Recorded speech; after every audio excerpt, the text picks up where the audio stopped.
এই শাড়িটা মায়ের শাড়ি, কলাক্ষেত্র, পিওর কলাক্ষেত্র সিল্ক। তো এই শাড়িটা নিয়ে এসেছিলাম, ও বলছে যে এই শাড়িটাই পরো, বৌদিও কালকে বললো এই শাড়িটা পরিস। আমার আবার ইচ্ছে করছিল যে এই শাড়িটা পরতে। তো এই গরম তো, আর আমার একটুখানি ওই সাদামাটা শাড়ি পরতেই ভালো লাগে। তো বললো এই শাড়িটা বাবার কাজের দিন পরো, পরশু দিন তো কাজ বাবার, বাৎসরিক কাজ আর কি। তো আজকে এই শাড়িটাই পরছি। আর তোমাদের দাদা ভাই তো হোয়াইট পরতেই পছন্দ করে, গরম আসলেই শুধু হোয়াইটই পরে বেশিরভাগ। তো হোয়াইট শার্ট আর এই ব্ল্যাক জিন্স পরবে, আর আমি এই শাড়িটা পরবো। আমার কেন কি জানি মনে হচ্ছে যে দুপুরবেলার জন্য গরমের মধ্যে এই শাড়িটা মনে হয় বড্ড চকচক করবে। ঠিক আছে, সবাই যখন বলছে তখন এই শাড়িটাই পরি। আগের থেকে তোমাদেরকে দেখাতে পারলে ভালো হতো, কারণ তোমরা যেই সময় বলবে ততক্ষণে তো ভিডিও পোস্ট হয়ে যাবে হয়তো। তো যাই হোক, এই শাড়িটাই পরছি তাহলে। তোমাদের সাথে তো ঠিক মতো এই কদিন ব্লগ শেয়ার করিনি বলে দেখানোও হয়নি। কাকুর জন্য এই টি শার্টটা নিয়েছি, কাকিমার জন্য এই শাড়িটা, আর ব্লগে তোমরা দেখেছো এই যে মারিয়ার জন্য এই কানেরটা নিয়েছি।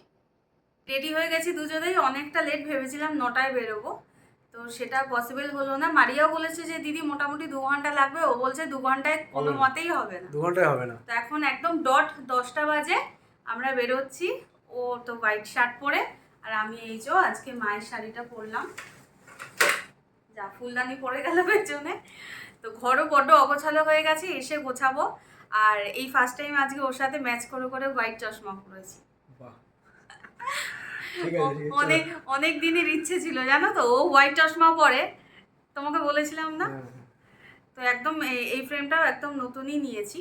তো চলো এখন বেরিয়ে যাই, আবার রাস্তায় যদি পসিবল হয় কথা হবে। তো হ্যাঁ, কথা তো হবেই, কারণ ব্রেকফাস্ট করিনি, কোথাও দাঁড়িয়ে আমরা ব্রেকফাস্ট করব একদম। এর মধ্যে কানে ব্যথাটাও আছে, অসহ্য যন্ত্রণা, কিন্তু যেতে তো হবেই। চলো তো যাওয়া যাক, সঙ্গে থাকো তোমরা।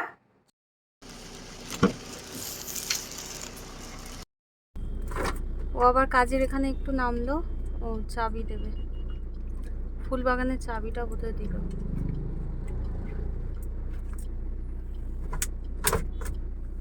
দেখো আবার নামছে নিচে। আমাদের এই জায়গার পেছনের বাড়ির মন্দিরটা কি সুন্দর না, দেখো খুব সুন্দর। একদিন নিয়ে যাব, আমারও এখনো সামনের থেকে দেখা হয়নি, মায়ের দর্শন করা হয়নি। যেদিন আমি করব তোমাদেরকেও দেখাবো। আমি ক্যামেরাটা জাস্ট অন করেছি, দেখি ভাই ডাকছে, দেওর আর কি। তো ভাইয়ের সাথে কথা বললাম, আর ও নেমেছে একটু পরোটা খাবে বলে, ব্রেকফাস্ট তো করা হয়নি আজকে। ওই বলেছিল যে রান্না বান্না কিছু করতে হবে না, তুমি রাত্রিবেলা ঠিক মতো ঘুমাতে পারো না, সকালে একটু ঘুমিয়ে নিও। আর আমিও একটা পরোটা খাবো। নর্মালি ও মানে এর আগে যতদিনই খেয়েছে আমি কখনো খাইনি, কিন্তু যেহেতু আমাকে ব্যথার ওষুধটা খেতে হবে, তার আগে তো পেটে কিছু দিতে হবে, তাই আমি একটা পরোটা খেয়ে নেব। আর অনেকটা বেলাই হয়ে গেল, হয়তো পৌঁছতে পৌঁছতে 1টা 2টো হয়ে যাবে। এর আগে কখনো যাইনি, তাই খুব একটা আইডিয়া নেই যে কতক্ষণ সময় লাগবে। মনে হচ্ছে 1টা 2টো বেজে যাবে, আর তার বেশিও হয়ে যেতে পারে। এই জমার একটা পরোটা তরকারি। এত আম গাছ এইদিকে, চারিদিকে শুধু আম গাছ আর কাঁঠাল গাছই দেখা যাচ্ছে, এরকম বাগানে ভর্তি। দেখো সামনেটা দেখলেই বুঝতে পারবে, দুই দিকে শুধু আম গাছ, আম বাগান। মারিয়ার সাথে তো আজকে আমার প্রথম দেখা হবে না, কারণ মারিয়া এর আগে আমার বাড়িতে গেছে। আর এর আগেও আমার বহুবার মানুষের সাথে প্রথমবার দেখা হয়েছে, শাড়ির ক্ষেত্রে বলো বা ইউটিউবের ক্ষেত্রেও এখন বেশ কিছু মানুষের সাথে প্রথমবার দেখা হয়। কিন্তু জানি না, আজকে আমার একটা অন্যরকম অনুভূতি হচ্ছিল জানো তো, কারণ মারিয়ার ব্লগ তো আমি সবসময় দেখি, এবং যেই জন্য ওর ব্লগ আমার দেখতে ভালো লাগতো, যে আশপাশের মানুষের সাথে ওদের যে একটা একতা বা ওদের পরিবেশ, হ্যাঁ, তো সেই জায়গাটা আমি দেখতে পাবো, সেই মানুষগুলোকে আমি দেখতে পাবো সামনের থেকে।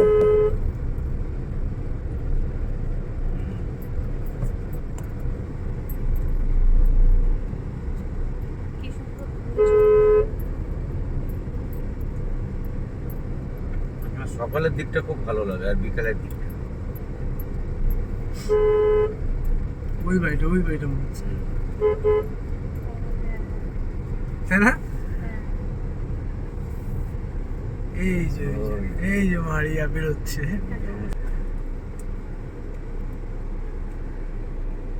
এই যে চলে এসেছি, দেখো পরীকে আগে দেখে না, তোর দিকে ভালো করে ঘোরা। এত সুন্দর লাগছে ওকে, এত মিষ্টি লাগছে। ফার্স্ট টাইম আমি কারো থেকে সাজলাম। কালকে তো ওর তোমাকেও খুব সুন্দর লাগছে। আমি তো সাজিয়েনি, কালকে তোর জন্মদিন গেছে, তারপরও বিলেটেড হ্যাপি বার্থডে। খুব ভালো থাকো, happy birthday Maria. Thank you. জীবনের সমস্ত শখ, যা যা স্বপ্ন আছে সমস্তটা পূরণ হোক, মা বাবাকে সাথে নিয়ে। অনেক ভালো। আর সত্যি মানে চারিদিকে এত গাছপালা, আমি আস্তে আস্তেও বলেছি আমার খুব ভালো লেগেছে তোমার সেই পরিবেশে, এত ভালো লেগেছে। তোমরা এসেছো তার জন্য আমার সত্যি খুব ভালো লেগেছে। আর আমরা চেষ্টা করেছি একটু যাতে তাড়াতাড়ি আসতে পারি, একটু বেশি সময় থাকতে পারি। খুব ভালো করেছো, খুব তাড়াতাড়ি আসলে তো অনেকটা সময় থাকা যাবে, দেরি করে আসলে তো বা চলে যেতে হবে। হ্যাঁ আমি এমনিও তোমার বুকের কাছে।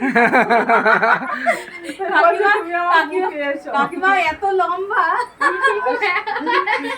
তাই না? না না, খুব ভালো পরিবেশ, খুব ভালো। আমার বারবার শুধু এটাই মনে হচ্ছে, আশপাশটা এত সুন্দর। কাকু কাকিমাকে প্রণাম করে বসতে না বসতেই মারিয়া ফ্রুটি এনে দিল গরমের মধ্যে খেতে। সত্যি বলতে খুব ভালোই লেগেছিল। আর আমার খুব ইচ্ছে করছিল যে বাইরেটায় যাই, কারণ আমি তো ব্লগে সবসময় দেখি, তো বাইরে বেরিয়ে একটু দেখি সামনের থেকে। এতদিন শুধু ফোনে দেখেছি, তো বেরিয়ে না অদ্ভুত রকম লাগছিল জানো, মনে হচ্ছে হ্যাঁ আমি রাস্তাটা তো চিনি, আমি তো জানি যে ওদের বাড়ির পেছনে ধান ক্ষেত, হ্যাঁ ওদের কলপাটটা তো আমার চেনা, হ্যাঁ কাকু তো এখানে সবজি বুনেছিল। এই নানান রকম যেগুলো আমি ব্লগে দেখি সেগুলো সামনের থেকে দেখতে পাচ্ছিলাম। আর আজকে মারিয়াকে ও তো এমনি সত্যি বলতে খুব মিষ্টি দেখতে, আজকে একদম ডল পুতুলের মতো লাগছিল জানো তো। আর প্রথম যেদিন ওর সাথে আমার দেখা হয়েছিল সেদিন আমি ওকে বলেছিলাম তোকে পুরো লক্ষ্মী ঠাকুরের মতো দেখতে। ওদিকটা রান্না বান্না হচ্ছে তো প্রচণ্ড গরম, তাই আবার এই ওদের ঘরের দিকেই চলে আসলাম। তো এই জন্য কমেন্ট করো যে তোমার কি কোনো কেউ মেয়ে কেউ নেই, সবাই ছেলে। তো এখন যারা আছে সব আমরা ছেলেরা, রাজ, বিট্টু, কৌশিক সব ছেলেরা। আরো একটা বোন আছে, সে আসতে পারেনি, সে হচ্ছে রচনা। তোমরা ওকে একটু অর্ধেক দেখেছো আমার ব্লগে। ওর ভিডিও দেখে কত মানুষ কত ধরনের মন্তব্য করে ফেলে। আমি যখন দেখি ওর ভিডিও, সেই কমেন্টগুলো দেখলে সত্যি আমার খুব খারাপ লাগে। আর জন্মদিনে গিয়ে ওর অনেক বান্ধবীদের সাথে দেখা হলো, খুব ভালো লাগলো। অনেকের সাথেই কম বেশি কথা হয়েছে। তো খারাপ লাগে কেউ যখন না জেনে শুনে উল্টোপাল্টা কমেন্ট করে ফেলে। আসলে ফোনে আমরা এটুকু ভিডিও দেখে সত্যিই কি পুরোটা জানতে পারি? তা তো একদমই না, তাই না? তো যাই হোক, তারপরে দেখো সবাই চলে এসেছে। ও কিছুক্ষণ ওয়েট করছিল, কাকিমার কিছু পরিচিত মানুষরা আসবেন, তারপরে ও কেক কাটবে। এটা ওর ইচ্ছে ছিল, যেটা আমার খুব ভালো লেগেছে। কারণ মানে শুধু ওর বন্ধুরা আসলো কেক কেটে ফেললো এরকমটা কিন্তু ও করেনি। সমস্ত মানুষ এসেছেন, ও অপেক্ষা করেছেন প্রত্যেকের জন্য। তারপরে কেক কাটা হলো, ভীষণ আনন্দ হয়েছে। এইভাবে এত আনন্দ আমি লাস্ট কবে করেছি সত্যি বলতে আমার মনে নেই। আমি ভীষণ আনন্দ পেয়েছি ওদের বাড়িতে গিয়ে। প্রত্যেকটি মানুষের ব্যবহার ভীষণ ভালো। এতদিন পর্যন্ত তো মানে সামনাসামনি আমার আলাপ হয়েছিল কাকিমার সাথে, মারিয়ার সাথে, অনুপমের সাথে, কৌশিকের সাথে, বিট্টুর সাথে, কিন্তু আজকে ওদের বাড়িতে গিয়ে প্রচুর মানুষের সাথে তো কথা হয়েছে। প্রত্যেকটি মানুষ ভালো। সত্যিই যদি শরীর খারাপের কারণে মারিয়ার এই জন্মদিনে আমি যেতে না পারতাম না, তাহলে অনেক কিছু মিস করে যেতাম। অনেক মানুষের সাথে গল্প হয়েছে, কত আনন্দ করেছি, এগুলো সবই মিস হয়ে যেত।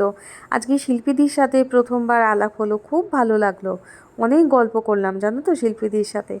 প্রায় দুপুরবেলা বসে শিল্পীদির সাথে আরও অনেকের সাথে বসে বেশ জমিয়ে আড্ডা দিয়েছি। একসাথে খাওয়া দাওয়া করেছি, শিল্পীদি আমিও একসাথেই খেতে বসেছিলাম। মারিয়াদের বাড়ির প্রত্যেকে তো ভীষণই ভালো। কৌশিকদের বাড়ির সবাই মানে বিট্টুদের বাড়ির সবাই ভীষণ ভালো। আর বিশেষ করে অনুপমের কথাও বলতে হয়, মানে এত ভালো বন্ধু মারিয়া পেয়েছে, এত পরিশ্রমী ছেলেটার, এত ভালো ব্যবহার, অমায়িক এত, মানে যাওয়ার সঙ্গে সঙ্গে এত সুন্দর করে একটা দিদি ডাক দেওয়া এবং খেয়াল রাখা সমস্ত কিছুতে, খুব যত্ন নিয়েছে। আর দেখো আমার মাথার থেকে ওই যে ওখানে ওগুলোকে কী বলে আমি ঠিক জানি না, মাথার মধ্যে পড়েছিল, ওগুলো ছাড়িয়ে দিল। তারপরে ও খেলো লস্যি, আমি খেলাম না। আর কাকিমা তো ভীষণ মজার মানুষ, কেক নিয়ে কৌশিককে লাগিয়ে দিল। কিন্তু এবার কৌশিক কী করবে সেটা দেখো, সেটা কিন্তু আবার কাকিমা জানে না। আমি ক্যামেরাবন্দি করেছি, কাকিমা যদি ব্লগ দেখে তাহলে জানতে পারবে। কৌশিকও কিন্তু ভীষণ ভালো ছেলে।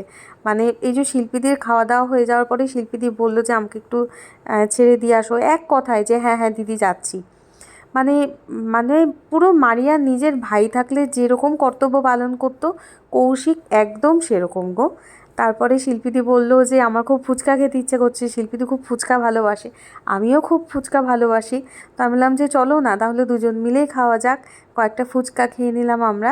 তবে আমাদের প্রত্যেকটা জায়গার ফুচকার টেস্ট তো ভিন্ন হয়, ওদের ওখানকার ফুচকা দেখলাম একটু অন্য ধরনের আমাদের এখানকার থেকে। আর মেনু কি বলবো, এত ধরনের আইটেম ছিল যে মানে খেতে খেতে হাঁপিয়ে গেছি জানো। ডিমের টেবিল ছিল, সস ছিল, তারপরে ছিল সাদা ভাত, ও না তারপরে ছিল হলো বেবি নান, চানা মশলা, সাদা ভাত, তারপর ডাল, বেগুনি, এঁচোড় চিংড়ি, রুই পোস্ত, তারপরে ফ্রাইড রাইস, চিকেন কষা, চাটনি, পাঁপড়, মিষ্টি, আইসক্রিম, মানে এলাহি কাণ্ড একদম। অনেক ধরনের আইটেম করেছিল। আর তারপরে সবাই মিলে খুব নাচ করছিল, তখন আমরা খাওয়া দাওয়া করছিলাম আর কি। খাওয়া দাওয়া করতে করতেই ওখান থেকে যেটুকু পেরেছি ক্যামেরা বন্দি করেছি। খুব ইচ্ছে করছিল যে নাচ করি। তো তারপরে মনে হচ্ছিলো ইস একটু পরে খেতে বসলেই ভালো হতো, কিন্তু 3টে বেজে গেছিলো। তো সেই জন্য বসে যেতে হলো, যে আমার জন্য আবার ওর খাওয়া দাওয়া করতে দেরি হয়ে যাবে। সকালবেলা জাস্ট 3টে পরোটা খেয়েছিল, তো ওই জন্য বসে পড়েছিলাম। রান্নাবান্না খুব ভালো হয়েছে, খাওয়া দাওয়া খুব ভালো হয়েছে, কিন্তু খেয়ে আমরা বাইরে একটুও দাঁড়াইনি, দাঁড়ানো যাবে না। খুব গরম। দেখো ফটোশ্যুট করে একদম ঘেমে নিয়ে এসেছে গরমের মধ্যে।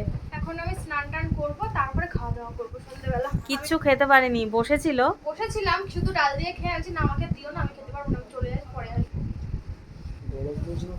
এই গরমে দেখো তাও ধৈর্য ধরে ফটোশ্যুটটা কিন্তু করেছে। হ্যাঁ আমি করতে চাইছিলাম না, ওই যে রাহুলটা যে ক্যামেরা করেছে ও মানে জোর করে না এই বলছে, শ্বাসটা তো সব সময় থাকবে না, সবসময় থাকবে না, আর আমি সবসময় আসবো না, বলছে একদিনই সময় পেয়েছি ফটো তুলে নে। ওর সাথে কিন্তু আবার খুব তাড়াতাড়ি দেখা হবে। হ্যাঁ তাহলে আমরা এবার বেরিয়ে যাব। কু যাবে কিন্তু।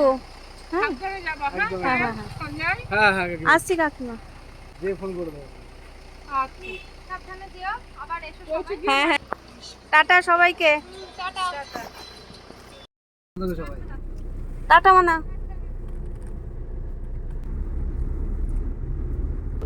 তো বেরিয়ে গেলাম আমরা, এখন 5টা মতো বাজে, বাড়ি পৌঁছতে পৌঁছতেই 7টা। এখন আমি একটা টানা ঘুম দেব। ওকে বললাম এখানে একটা দোকান আছে এই যে তুমি স্প্রাইট বা 7 আপ কিছু একটা নিয়ে আসো। স্প্রাইট নিয়ে এসেছে, খুবই ঠান্ডা, এত ঠান্ডা খাওয়া যাবে না, একটু নর্মাল হোক তারপরে খাবো। ওই যে পাঁচিল টপকাচ্ছে এখন, মিস্ত্রি দাদা গেটে তালা মেরে চাবি আবার ভেতরে রেখে গেছে। ফুলবাগানের এখানে চলে এসেছি আমরা। মারিয়াদের বাড়ি থেকে ভালোই ভালোই বাড়ি চলে এসেছি। এসে যখন ফ্রেশ হচ্ছি তখন খেয়াল করলাম যে আমার গলায় 2টো চেন ছিল, এখানে যে চেনটা ছিল একটা বড় লকেট দিয়ে, সেই চেনটা গলায় নেই। তো ফ্রেশ হয়ে নিলাম, এখন কি করব বুঝতে বুঝতে অনেকটা রাতই হয়ে গেল, 9টা বাজে। আর আমি মারিয়াদের বাড়ি থেকে যখন বেরিয়ে গাড়িতে উঠলাম তখনকার ভিডিও চেক করে দেখলাম চেনটা গলায় খুলে ঝুলছিল এসের থেকে। আর রাস্তায় এক জায়গায় নেমেছিলাম বমি করতে, সেটা ওদের বাড়ির ওখানে।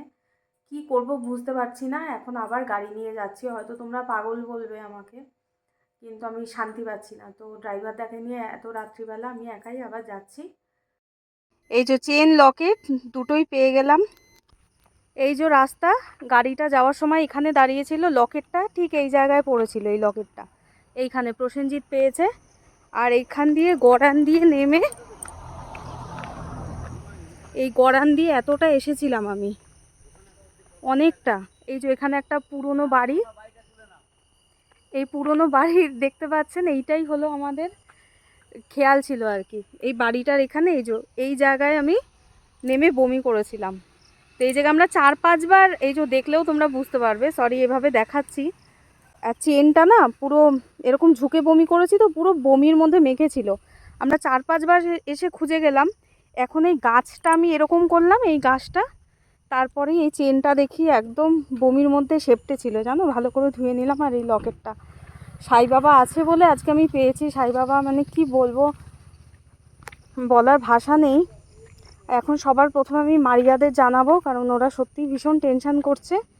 রাত্রিবেলা যখন বেরোই, তো ড্রাইভারদাকে যখন বললাম, তো তাকেও ধন্যবাদ জানাতে হয় যে এক জায়গার থেকে এসে সে যে আবার রাজি হয়েছে যাওয়ার জন্য। আর তবে দাদা বললেন যে বৌমা এত রাত্রিবেলা অচেনা জায়গায় এতটা দূর নির্জন একটা জায়গা মানে একা যাবে তুমি, কাউকে একটা নিয়ে চলো। আর ও তো দোকানে ঢুকে গেছিলো, দোকান থেকে আর বেরোনোর উপায় নেই। তো তারপর আমি প্রসেনজিৎকে ফোন করলাম যে প্রসেনজিৎ যাবি একটু আমার সাথে? তো প্রসেনজিৎ জানে না কিন্তু তখনও যে কী হয়েছে। তো এক কথায় বলছে হ্যাঁ হ্যাঁ বৌদি আসছি আমি। আমি বললাম তাহলে দোকান থেকে দাদার থেকে গাড়ির চাবিটা আর গেটের চাবিটা নিয়ে আয়, কারণ ও যখন বাড়ির থেকে বেরোয় ফ্রেশ হয়ে তখনও ভেবেছি যে হয়তো ভিডিওতে দেখলাম গলার থেকে চেনটা ওরকমভাবে এসের থেকে খুলে গেছে, তাহলে হয়তো গাড়িতেই পড়ে গেছে। তো ও যখন বললো যে না গাড়িতে নেই, ও তো চাবি নিয়ে দোকানে চলে গেছে। তো তখন থেকেই আমার মানে খুব অস্বস্তি হচ্ছিল যে আমি একবার যাই। আমি তো আর তো কোথাও নামিনি, ওইখানেই তো নেমেছিলাম। আর হয়তো অনেকেরই ভিডিওটা দেখে মানে শুনে খারাপ লাগবে, বমির ব্যাপারটা বললাম। আসলে যেটা হয়েছে সেটাই বলেছি, হয়তো তোমাদের শুনতে খারাপ লেগেছে। হয়তো বুঝবে, আমার জায়গায় থাকলে হয়তো তোমরা বুঝবে। আর মানে আমার বাড়ির থেকে 60 কিলোমিটার দূরে গেছি এসছি, এত মানে হয়তো 60 কিলোমিটারে হবে কি 50 কিলোমিটার এরকম তো হবেই আর কি। এরকম নির্জন জায়গায় সত্যি গেছি এবং মানে ঈশ্বর সহায় যে আমি জিনিসটা পেয়ে গেছি। মানে যেই শুনছে না সেই তাজ্জব হয়ে যাচ্ছে যে সত্যিই তো এটা পাওয়ার কথা না, কারণ রাস্তার মধ্যে পড়েছে। তোমরা একটু লক্ষ্য করলে দেখবে যে আমার লকেটটা না পুরো একটুখানি বেঁকে গেছে আর কি, হয়তো তার উপর দিয়ে কোনো গাড়ি ফাড়ি গেছে বা কিছু হয়েছে। তবে গাড়ির ওই ধুলো লকেটের ওপরে পড়াতে না হয়তো কেউ অতটা বুঝতে পারেনি, জানো তো। আর চেনটা তো ওখানে ছিল অনেকটা ভেতর দিকে। যাই হোক, তো পেয়ে গেছি। এবং মারিয়াও বলছিল যে দিদি একভাবে আমি দোয়া করছিলাম, আমি মা বাবা। তো আমি মারিয়াকে বললাম যে হ্যাঁ তোদের দোয়া কাজে লেগে গেছে রে। দেখো জিনিস হারিয়ে গেছে, আমি হয়তো আবার পরিশ্রম করলে আবার আমি জিনিসটা বানিয়ে নিতে পারবো, কিন্তু একজনের বাড়িতে গেছি সারাদিন এত আনন্দ করেছি, তো ফিরে এসে এরকম একটা ঘটনা ঘটলে যাদের বাড়িতে গেছি তাদেরই বা কীরকম লাগবে। যেহেতু ডেলি লাইফস্টাইল শেয়ার করি, তো ভিডিওতেও এটা তোমরা জানতেই পারবে। তো তোমরাই বা কী ভাববে, মানে কীরকম ভিডিও পোস্ট করব, মানে আমার এত খারাপ লাগছিল না।